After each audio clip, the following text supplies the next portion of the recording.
If we think about our experiences of suffering and the suffering of those whom we know and love, I think we can identify four main sources of suffering in our lives. First of all, there's the suffering that is a consequence of our own mistakes and our sins. And I'm sure we've all got our share of those. I'm sure we could all tell those stories, and I know that I could for sure.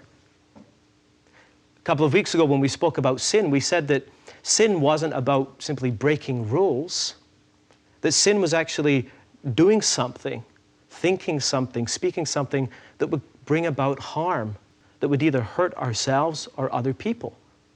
And so it makes sense that a consequence of sin would be suffering. In the mistakes we make, sometimes our mistakes are harmless, but sometimes our mistakes have serious consequences. They might be true mistakes.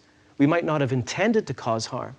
But sometimes, for instance, when we are careless, people can get hurt. We can be hurt. And then there is the suffering that comes from the mistakes and sins of others.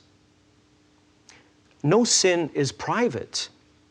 It always affects the people around us. It's like throwing a rock into water. There is a ripple effect that goes out beyond our immediate circumstance. Other people can get hurt. And we know only too well that the mistakes that we make and the mistakes that others make can harm many people. And then there is the suffering that comes from the experience of sickness and death. There is our own sickness, and then there is the suffering that we will experience through our own dying process and the suffering and death of the people we love. And if we love, we will share in their suffering.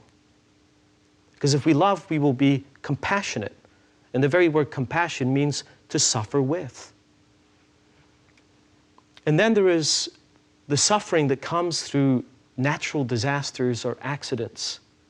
These terrible, tragic events that are visited upon so many people, often without warning. We see very frequently that these things are not as uncommon as we would like them to be. So four main sources of suffering. And I'd like to propose that these sources of suffering could be put into two broader categories. First of all, there is suffering that originates in human free will, and the suffering originating in our finite physical environment.